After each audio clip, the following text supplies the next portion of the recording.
Iz grada od 10 miliona ljudi došao je ovdje. Ova priča počinje kao romansa. Brazilac Tiago rođen je i odrastao u Rio de Janeiru. Jednoga dana preko interneta upoznaje devojku iz Srbije. Vođen ljubavlju počinje da daje časove engleskog kako bi sakupio novac za kartu. Dolazi u zemlju čiji jezik ne zna, ali odlučuje da ga nauči i da tu ostane.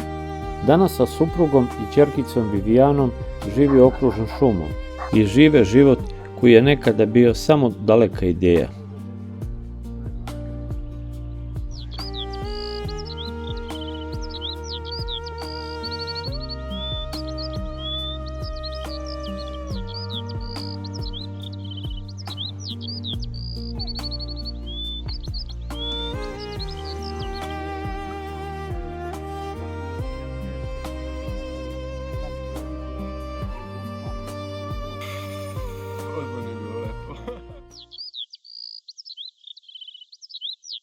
Tiago, kako si se ti našao u Evropi, u Srbiji? Zaljubio se u jednu Srpkinju, sa 18 godina kupio kartu i došao. Tako je krenula tvoja priča. Tako je krenula, onako, mislim, nisam imao planove da završim u Srbiji, ali prosto kad sam došao u Srbiju nisam mogao da odem od nje nikad više, mislim. I ovo je tvoj prvi kontakt sa selom u Srbiji?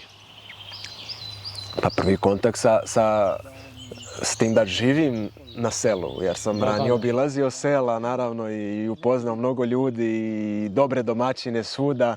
I to me je isto bilo jedno od glavnih utisaka koje sam poneo iz Srbije, to je kako su dobri domaćini generalno. Ako neko zna da bude domaćin, to su Srbi. Gdje su najbolji domaćini?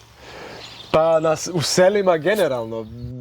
Gdje god da sam bio, nikad nisam sreo lošeg čoveka kod kog sam kucao na vrata, koji mi nije otvorio vrata, raširenih ruku, da popijemo kafu, rakiju, da nešto pojedemo. To je fenomen, stvarno, svuda po Srbiji, čak i gdje najmanje očekuješ, dešava se to da prosto vole da ugoste. Još kažeš da si iz Brazila, to je tek sljedeći nivo. Jeste. Mada onda nekad pomisle i da lažem, pošto kad čuju moj srpski danas, hvala Bogu, naučio sam ga da neko možda i ne veruje ako me ne zna od ranije. Onda i kaže, gledajte me ljudi na televiziji. Jeste, samo kucajte Brazilac u Srbiji, pronaći ćete sve. Kad ste došli ovdje i kako ste našli ovo imanje? Da li je bilo teško naći imanje? Pa, naša priča ovdje na Deliblatskoj peščari je počela slučajno kako sam vodio emisiju Tiagov Balkan. Snimali smo emisiju ovdje i slučajno smo došli do jedne vikendice koja se ovdje izdaje, tačno preko puta nas, gdje nas je komšinica, eto, ne znajući da ćemo postati komšije, ugostila za emisiju i snimali smo stvarno fenomenalnu večeru tu kod nje, pa popričali smo o svemu. I onda smo posle bili kod nje privatno, zato što smo se sprijateljili, zato što nam se svidjela Deliblatska peščara. I iz šale pitam da nema možda neki plac, neka kuća na prodaji, pa da je povoljno, pa da postanemo komšije. I ona kaže, pa znaš da ima ovdje tačno preko puta, i pokazuje nam ovu našu kuću. I eto, ja odmah čim sam ušao na plac, kad sam vidio kuću, kad je rekla sve uslove i tako dalje, ja sam se oduševio, rekao to je to, još samo da vidim da će Dunja, moja žena, hteti. Ona nije bila odmah za to, ali onda smo došli ponovo i onda sve vreme, sve više željela i sve više verovala da ćemo mi ovdje živjeti i biti srećni i zadovoljni. Tako da na kraju to se i desilo prošle godine. Da li ste se nekad pokajali? Hvala, nismo. Koliko smo ovdje sad, evo, malo smo, tek smo punih godinu dana, ali nekako svaki dan smo oduševljeni kad otvorimo prozor, kad izađemo napolje, kad gledamo ovu šumu, čujemo ptice, kad se družimo sa komšijama. Apsolutno smatramo da smo pravi potez napravili. Kakvi su vam planovi za budućnost?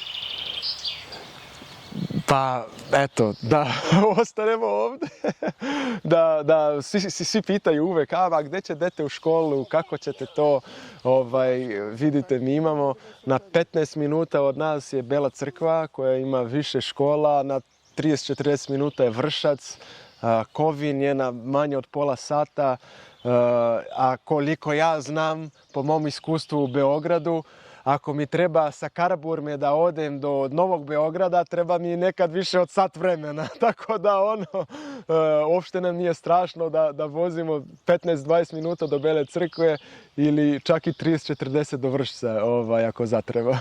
Tako da ostajemo ovdje. To kad sam te pitao kakvi su planovi za budućnost, mislio sam hoćete li neku baštu da imate za sebe, da neko povrće, voće, nešto. To bismo voljeli. Da, voljeli bismo svakako da imamo i baštu i sve. To smo probali prošle godine. Ovdje imamo izazov jer je teren peskovit i onda ne može baš sve da raste. A druga stvar je da iako smo mi ovdje, mi vodimo jako aktivan život u smislu često putujemo. Evo, prošle godine smo sadili krompir, Dunja je vodila računa o njima, često je vodom zalivala i sve, a onda čim smo otišli 3-4 dana na neko putovanje, kad smo se vratili, to je propalo. Tako da moramo da vidimo šta možemo, jer iako smo mi ovdje, imamo porodicu u Novom Sadu, imamo prijatelje svuda po Srbiji, volimo da putujemo, volimo da smo aktivni sa te strane i onda to nas malo koči da držimo ovdje i životinje, da držimo neku ozbiljniju baštu. Vidjet ćemo šta ćemo uspjeti što se toga tiče. A gdje nabavljate hranu?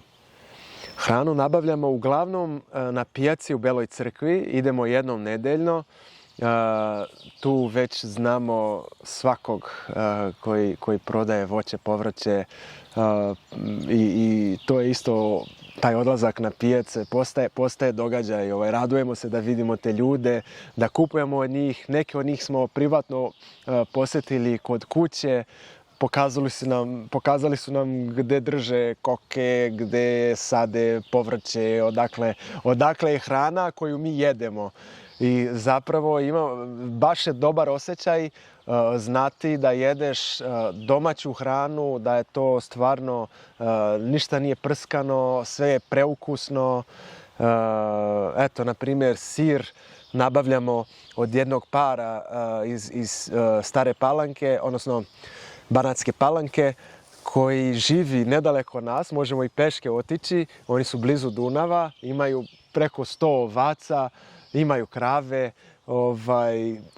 otprilike su sami tu, pa kad mi dođemo iza njih to bude događaj, pa se družimo, pa se Vivijana snima, pa drži dedu za ruku, pa ide tamo da vidi krave, ovce, pa već znaš koji sir voli, pa odmah traži da joj da. Baš onako lepo, kako da kažem, jedemo zdravo, domaće, družimo se s dobrim ljudima i nekako to je baš jedna velika prednost života ovdje. A za ljude koji nemaju vremena i mogućnosti da kupuju tako domaće proizvode mogu kupiti na aplikaciji Povratak na selo.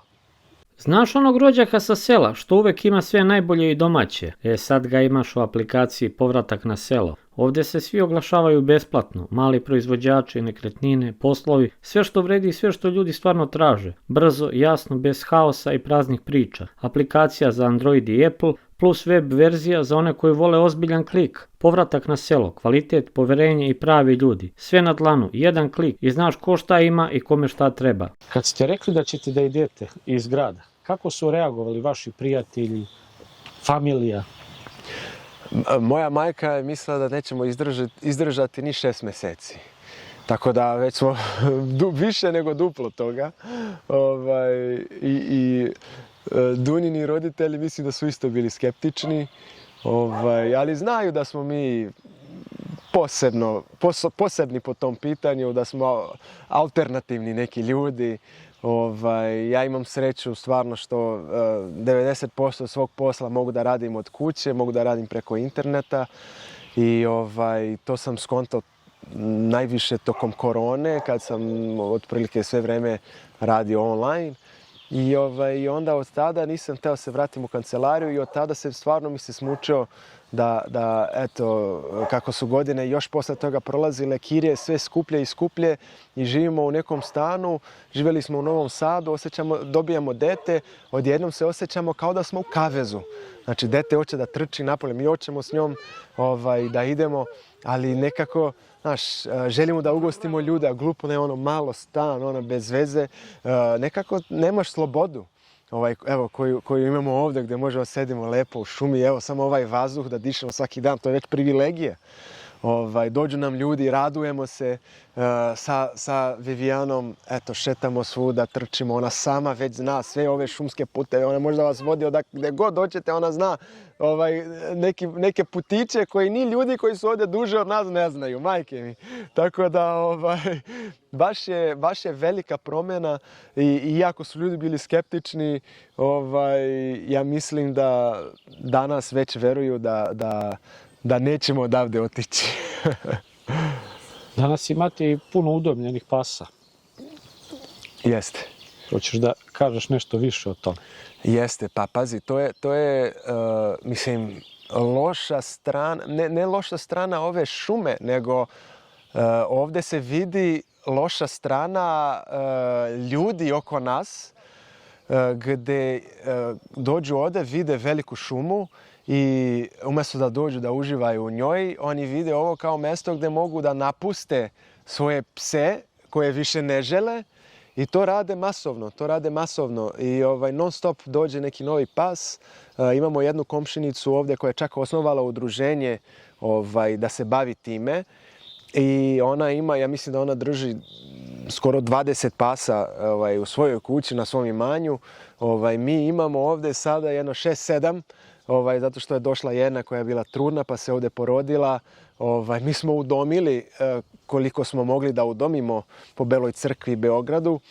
Međutim, eto, većina je ostala tu kod nas i na kraju nek budu, šta znam, mi ih hranimo, vodimo, skinemo krpelje, vodimo kod veterinara kad treba, šetaju s nama, Vivijana ih voli, oni vole nas, na kraju evo, čuvaju nas.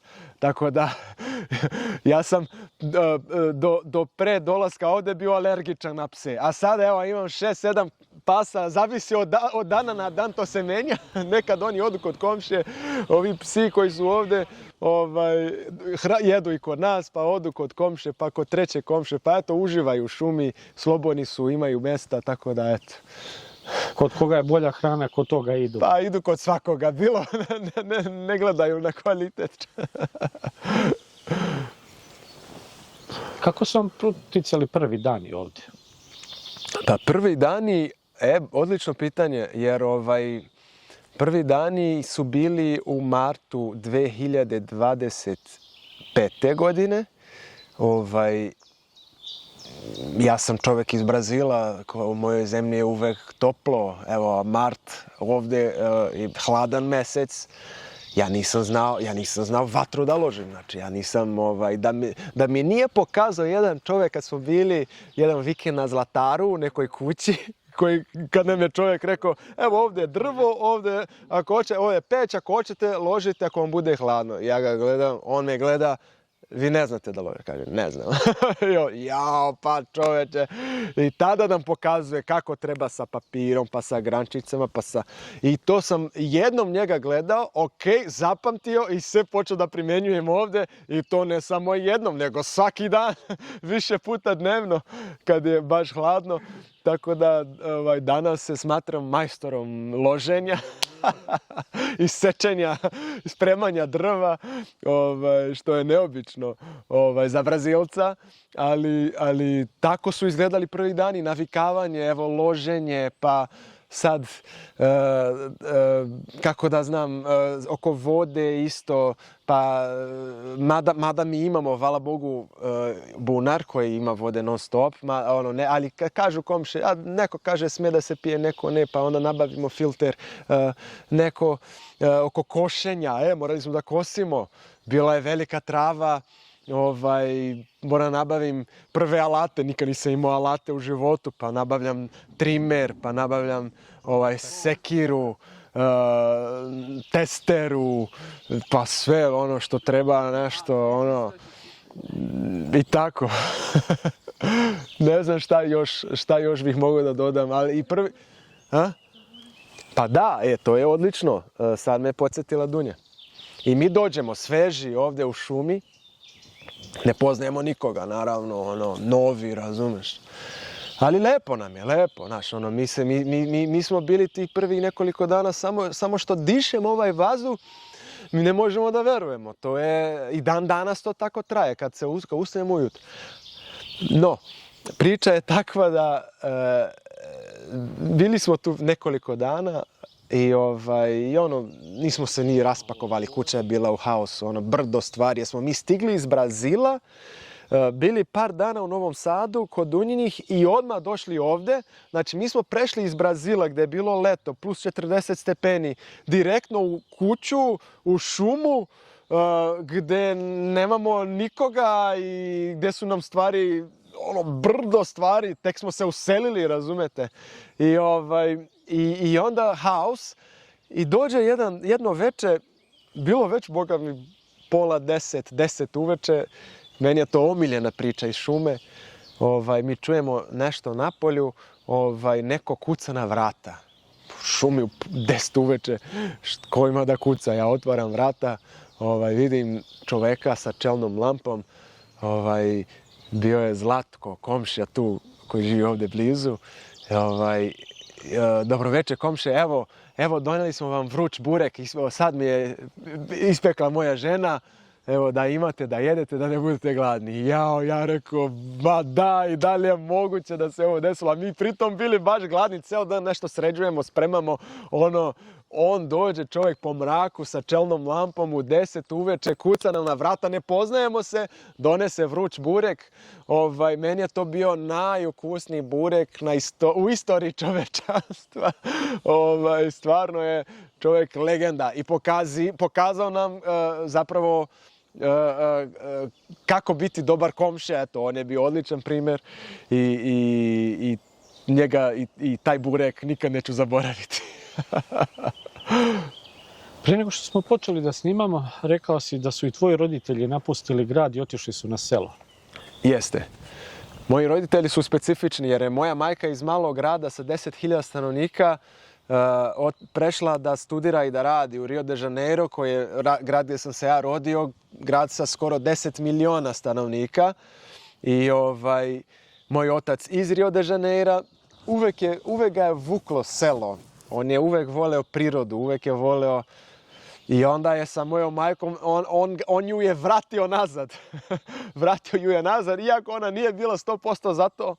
Ona dan danas malo kuka, ali oni imaju sad imanje i kuću na 5 km od tog gradića. Oni su na selu, eto, isto do njih nema asfaltnih puteva, moraš makadamskim putevima da voziš i oni tu sadili su nekad svašta, sad se više bave stočarstvom, imaju i neke konje i moja majka je umetnica, pravi svašta nešto i tako, eto.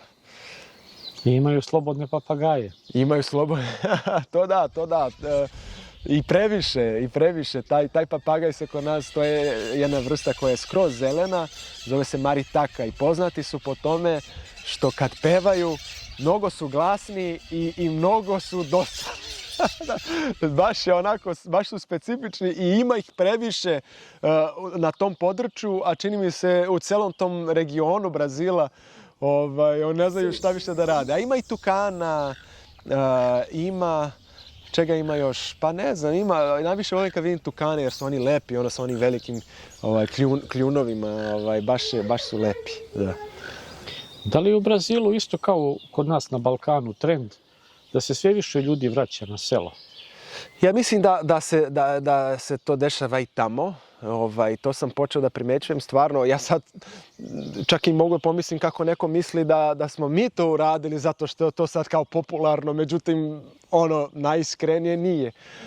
Vidim ljude koji to rade danas i nekako mi je drago jer zaista je kažem, da živiš na ovakvom mestu, ti moraš da budeš pre svega, ja mislim, zadovoljan sobom, jer ovde nemaš kome sad da se dokazuješ, nemaš ne živiš površinski život, kako da kažem. Ovde sve ima svoj smisao, sve ima razlog zašto postoji.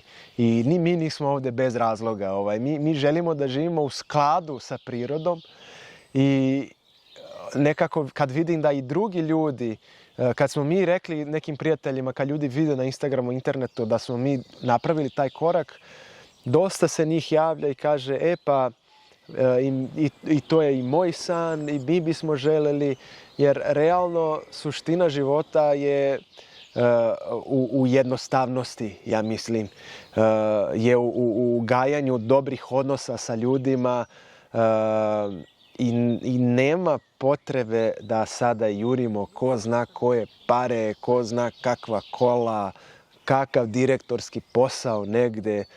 Ja mislim da je to sve površinski i kogod shvati da suština je samo, da za sreću ništa od toga nam ne treba, ja mislim da će biti za to da se malo udalji od te buke i da vodi mirni život. Eto.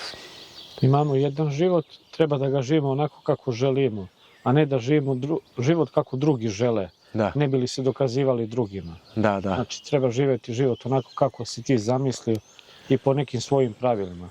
Da li će drugi da te osuđuju ili ne, to je na njima. Baš tako jeste i mislim, naravno da možda neko ne voli sela, možda neko ne voli prirodu uopšte, možda neko baš uživa u gradu, ali ja mislim da ti ljudi samo još nisu dovoljno duboko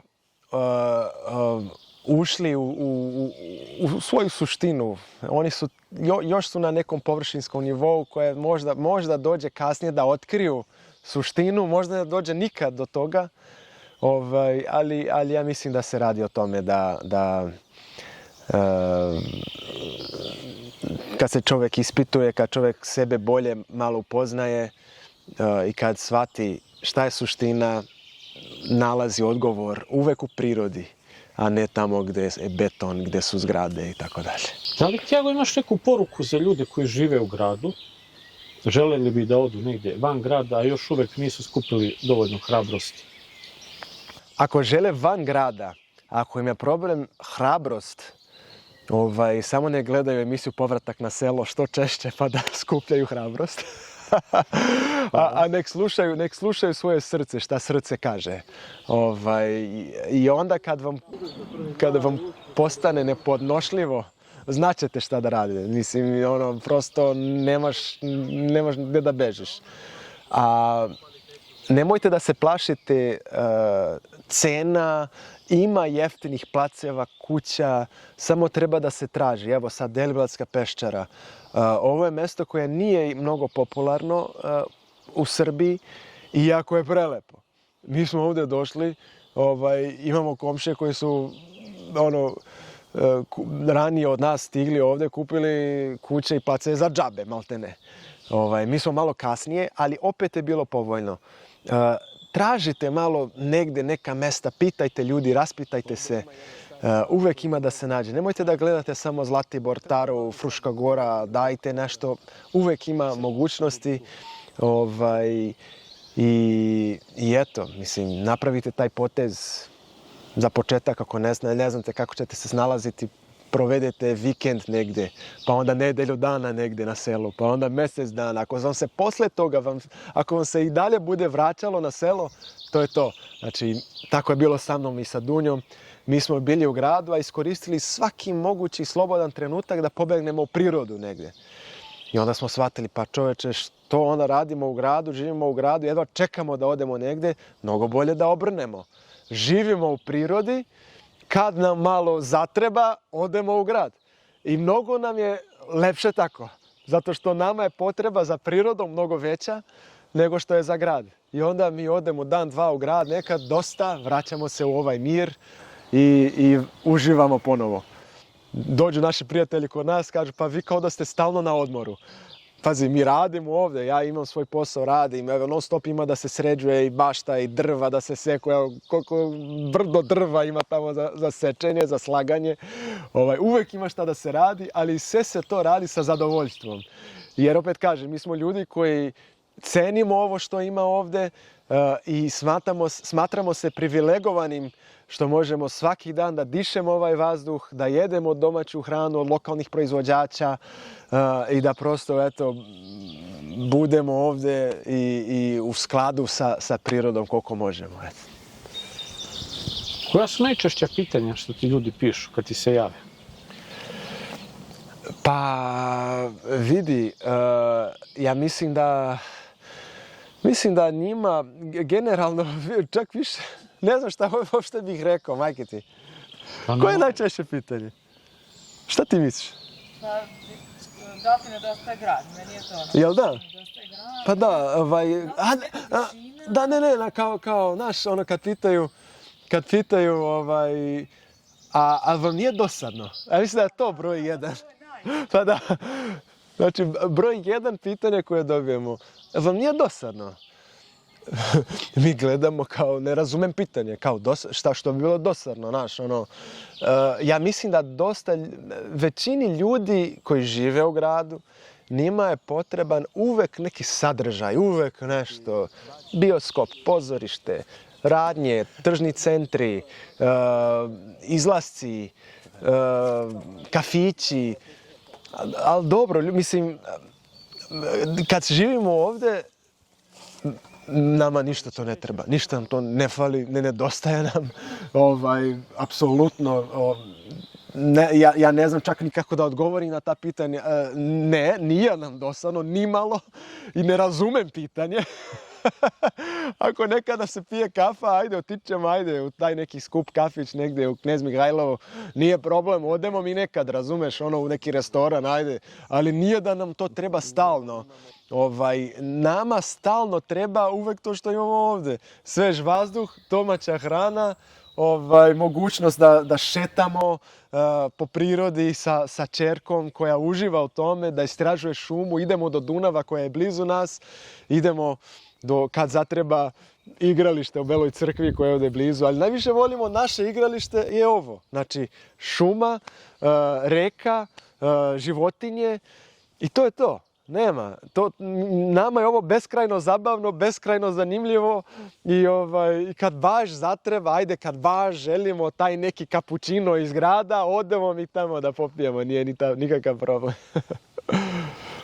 Ja bih se tebi ovdje zahvalio na ovom kratkom razgovoru, na gostoprimstvu i na tolikoj pozitivnoj energiji koju si preneo na mene. Hvala ti još jednom. Hvala što si došao, Gorane, dođi ponovo. Ali ova priča nije samo njegova. Uz njega je Dunja, njegova supruga, koja je zajedno sa njim odlučila da život nastavi daleko od grada. Dunja, da li ti nešto nedostaje iz grada? Pa ja moram priznati da volim grad, ali ja sam odrasla u gradu. Znači 25 godina sam bila u gradu. Ali jako volim da odem na 2 dana sad u grad.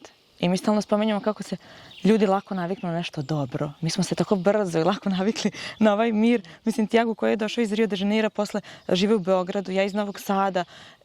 A opet, sad toliko uživam u ovom miru i apsolutno ovdje kad smo, imam osjećaj da smo potpuno van vremena i prostora, tako nekako. Znači, mi nismo ni u vremenu nikakvom, ni u prostoru. Mi ovdje često ne gledamo na sat, ne znamo kad se budimo, nismo sigurni kad smo zaspali. I ovdje nam ništa ne nedostaje. Kad odemo u grad na 2 dana, je tu kao, pa mogli bismo ovo nam je sad nedostajalo, mogli bismo, a posle 2 dana, samo da se vratimo u našu šumu. Mislim, tako je čak i Vivijani koja ima 3 godine i ona posle jednog dana u gradu, da se mi vratimo u našu šumu, iako je ona jedva čeka da ide u grad, ajde idemo do Beograda malo, jedva čeka, ali jedno popodne tamo već je dosta i važno nam je da se vratimo u naš mir, tako da kad smo ovdje, meni ništa ne nedostaje. Kad sam tamo na 1 dan, meni nedostaje, naravno. Šta mi najviše nedostaje? Nedostaje mi porodica, nedostaje mi prijatelji. Ali, mislim, super mi bude na 1-2 dana sa njima, pa se vratimo ovde. Doduše, mislim, i meni porodica dolazi ovde, mi odemo bar jednom mesečno do Novog Sada, i da ih posetimo i tako dalje. Nismo se otuđili daleko od toga, ali ako bi nešto izdvojila da mi nedostaje, to je to. I kad odem sa prijateljima da razgovaram, nedostaje mi ti razgovori, hajde da bude češće toga, pa prosto nije u mogućnosti, ja mislim, 2,5 sata smo udaljeni danas kako je brz život, ne možemo da se viđamo toliko sad često, ali i kad smo bili u gradu nismo se viđali često. Meni se čak čini da sam sada bliža sa porodicom i prijateljima nego što sam bila kada sam bila u gradu. Valjda budemo i željni jedni drugih a i nekako kad imamo to ugovoreno, ajde da se vidimo tad i tad, ili da mi dođemo do grada ili vi ovde, pa se oni raduju da dođu u prirodu i tako dalje, da se vidimo češće i da vodimo dublje razgovore nego tad kad smo bili u gradu. Tako da eto, to mi nedostaje, a sa druge strane vidim opet pozitivnu stranu toga što sam ovde i što se tiče toga, a ostale stvari pa ne, eto, kažem, možda mi nedostaje na jedan dan kad odemo do grada pa nešto kao da uradimo, ali dobro, mislim, mi smo ovde, iako mi ovde živimo, mi budemo svake godine barem 3 meseca u Brazilu, pa onda zbog prirode Tijagovog posla putujemo povremeno i tako dalje, tako da nemamo ni ajde kažem, vremena da nama tu nešto nedostaje, da mi se da živimo ovde 20 godina i da ne mrdamo odavde, verovatno bi nam nešto nedostajalo. Možda i ne bi, ali opet kažem, imamo tu, nekako pravimo i taj balans, tako da nema mesta nedostajanju nečega. Dosta ljudi mi je reklo da to sa viđanjima prijatelja, od kad su otišli iz grada, da se češće viđaju sa prijateljima i da imaju više vremena za prijatelji i za druženje nego dok su bili u gradu. Pa jeste, ja se sećam, kad živim u gradu, pa godinu dana se dogovaram sa nekom prijateljicom koja mi je prilično bliska, stvarno mi je bliska prijateljica, se dogovaramo da odemo na tu kafu, Godinu dana i mi ne uspevamo. A onda ja dođem ovde, posle mesec dana, ona dođe ovde da nas poseti. I ostane 3 dana. Kako? Pa da, na primer. I stvarno je nekako su odnosi produbljeni čak time što smo mi se malo izdvojili. Eto, tako je neki utisak, jeste. Kako je reagovala tvoja porodica, prijatelji, kad ste rekli da idete u selo? Pa prijatelji i dalje misle da smo ludi. Mislim, i oni vole da dođu ovde i svi kažu, pa baš vam je lepo ovde, ali eto tako da dođemo na jedan dan. Mislim, prijatelji su nam uglavnom gradski prijatelji i dalje ne razumeju suštinu ovoga i dalje misle, pa vi ste skroz ludi što ovde živite, pa kako to, pa uveče vam se čuju šakali, pa tu vam zmije, pa sve im je to tako, ali sve im je i strano i strah im je, ali strah iz neznanja, neznanja zato što ne znaju šta propuštaju, kažem, dođite ovde na 7 dana, 10 dana da vidite, potpuno ćete se oporaviti, neki od njih su to i radili, mislim, eto, moja majka, na primer, ali a što se tiče porodice, da, pa moj tata, on je znao, uspećete vi, snaći ćete se vi, sve to super, a mama koja je inače u strahovima, da nije verovala da ćemo uspeti. Mislim, rekla, ma gde ćete vi živjeti u šumi, vi u prirodi živite, posle mesec dana ćete da se vratite. Tako je reagovala, onda kad je bila, aha, prošlo mesec dana, 2 meseca, 5 meseci, godinu dana i njima i dalje dobro, sad veruju to da stvarno uživamo u tome da živimo ovde. I čak i ona dolazila ovde, posjećivala nas i po 7 dana ostane ovde i stvarno uživa. Mada, da, i dalje svi oni, nismo još uspeli, meni se čini da njih koji su u gradu, da ih usmerimo na to da žive negde van grada, ali sam shvatila da ni ne pokušavamo i ne treba pokušavati, ali svako nađe svoj put i svako nađe svoje vreme kada želi da se ne izoluje, ali malo da se udalji, da bude malo u mislima sa sobom. I shvatila sam da svi oni koji su i dalje u gradu i koji smatraju da je to najbolji život za njih koji postoji, da su svi oni u tim strahovima da budu sami sa sobom. I to su ti naši i prijatelji, pa i neki članovi moje porodice, boje se da budu sami sa sobom, boje se da budu sami sa svojim mislima, u svojim razmišljanjima, boje se šta će to sada isplivati iz njih, boje se da će možda im doći to, da li se možda promašio nešto u životu, da li možda trebam drugačije i prosto nisu navikli na to. Nisu navikli na to da budu sami sa sobom, nisu navikli da slušaju sebe, nisu navikli i opet taj strah od nečeg nepoznatog, to im je nepoznato. Mislim, ja mogu da kažem iz svog iskustva, i meni je to bilo nepoznato i bilo mi je strano. I kako sam živjela u gradu, mislim, mi smo, ajde, ja sam bila, mislim, mlada i dalje sam mlada, ali ono 15, 20, 25 godina, pa počneš da radiš od 15. godine, pa ne znam, pa jedan trening, pa jedan posao, pa drugi trening, pa ideš na drugi posao i stalno si u tom točku života i samo trčiš i ne uspevaš da budeš sa sobom. Ti ne znaš sada kada nemaš ništa, šta ćeš, šta sad, ko sam ja, šta ja želim, ne znam ništa. I mora da ti se desi neka, meni se čini neka prelomna tačka, nešto u životu gde ćeš se ti osamiti sam sa sobom i da shvatiš ajde, sada moram da budem u svojim mislima i sada mogu da osjetim šta je to što mi je potrebno, a kada se to desi, ljudi shvate da je njima potrebno priroda. Meni se to desilo kad sam rodila nju, na primjer.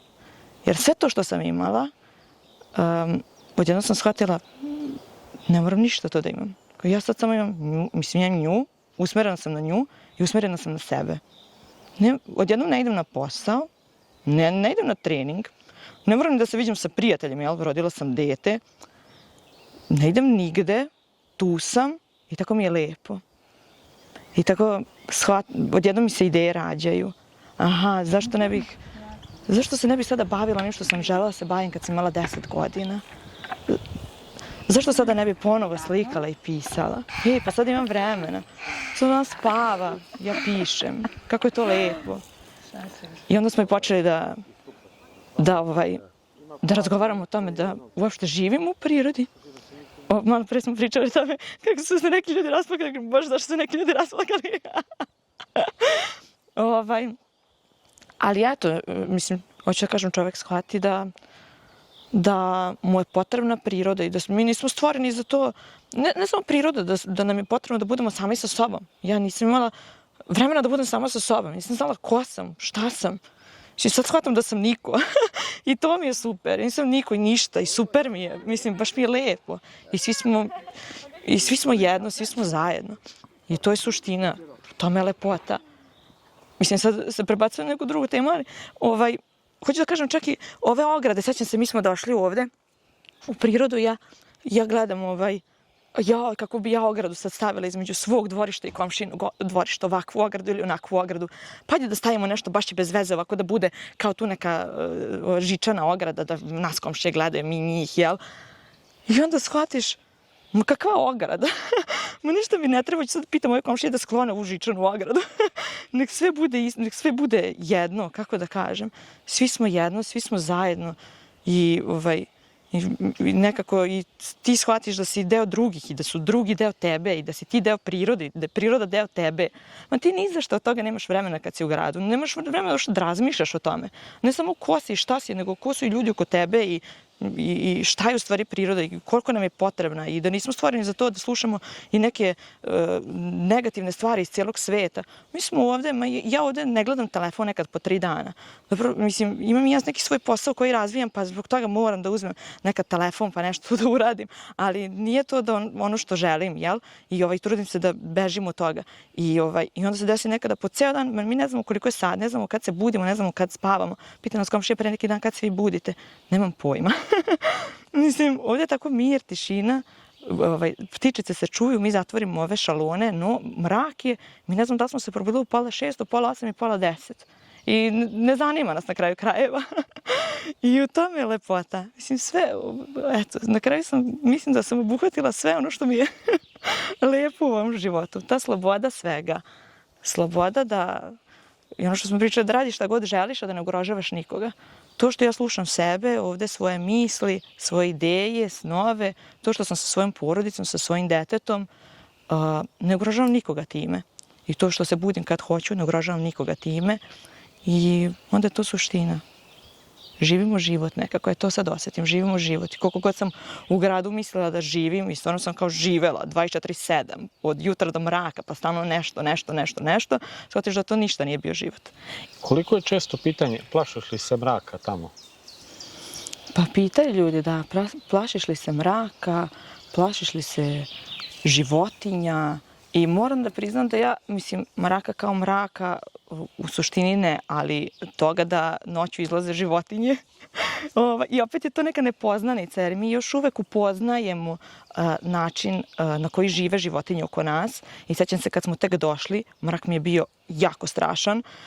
Sada je već mnogo lakše, a sa druge strane, Tiago i Viviana imaju neki običaj da noću idu u šetnju. Ja obično preko dana idem sa njom radnim danima, šumskim tim stazama pa do Dunava, 2-3 sata šetamo, a onda noću ako ona ne može da zaspija, već je 8-9 sati, oni stave čeone lampe i idu oni kroz mrak, njih dvoje, ja ostanem kući, rekao svaka vam čast, ja još nisam na tom nivou, idu i psi za njima, ma šta može da nam se desi i stvarno meni se čini da je Tiago malo više prozreo prirodu životinja generalno i mislim generalno životinje se plaše ljudi i šumova i tako dalje i male verovatnoće se tu ikada išta desi, ali opet ne mogu da kažem da bi ja išla u noćnu šetnju, možda sam išla jednom, ne mogu da se setim, znači, ali opet je to iz neke, ja razumem da je taj strah iz neke opet nepoznanice moje, znači ja moram još dublje da upoznajem prirodu oko sebe da bih mogla da odagnam neke strahove. A sa druge strane, ako je to neko prenoseno značenje mraka, ja se plašim energetskog mraka, plašim se beznađa, plašim se jedne turobnosti koja zapravo postoji u gradu, a ne ovde. Tako da tog mraka se plašim. Ovde vidim svetlost, a tamo vidim mrak. Ne uvek i ne svuda, ali suštinski da. Da li imaš neku poruku za ljude koji su u gradu, a još uvek nisu skupili hrabrost da odu na selo, da napuste grad, a imaju želju? Pa možda da, eto mi kako kad smo živjeli u gradu, mi smo svaki vikend koristili da idemo negde u prirodu. I taj mali korak, vikend u prirodi, pa hajde da vidimo šta nam ta priroda donosi. I onda shvatiš da kada si u prirodi, da se tvoj nervni sistem reguliše, da se ti mnogo bolje, da se ti dobro, da ti više nisi anksiozan, da ti nisi, da ne osjećaš da nešto moraš, da si u trenutku, da si sada. I onda shvataš, pa meni je to potrebno. A ako ti je nešto potrebno i ako te nešto vuče, nemoj da se odupireš. Mislim, možda ćeš uspevati neko vreme, ali nema potrebe. Samo prati to što te vuče. Prati. Mi nismo navikli da pratimo sebe i svoje osjećaje. Mi smo navikli da radimo ono što moramo da radimo. Hajde probaj jedan vikend, 2, mesec dana, godinu dana. Opet, nema ni žurbe i ono čemu nas uči priroda. Nema žurbe, nema sad moram ovo, sad moram ono. Ja i dalje to nekad radim. Ja moram samo ovdje, ma šta moram, ne moram ništa. Evo sedim ovdje, 2 sata sedim s detetom dok spava, hoću da čitam knjigu, hoću da gledam u sunce, ne moram ništa. Tako i kada se prenese na taj neki veći korak, ne moraš narednih mesec dana da odlučiš to, možeš za godinu dana, samo pusti da te malo vodi. Pusti da te vodi i u jednom trenutku nećeš više moći da se odupreš i morat ćeš da se prepustiš. Bilo bi dobro da se prepustiš. Samo da se prepuste i da se vode tim nekim svojim osjećajem. Da li je to njima potrebno, zbog čega im je potrebno i onda će im se samo će im se putevi otvoriti. Hvala ti puno. Nema za čemu, hvala tebi. I na kraju ostaje ono najvažnije, porodica. I život koji se ne meri bukom, već trenucima kao što su ovi.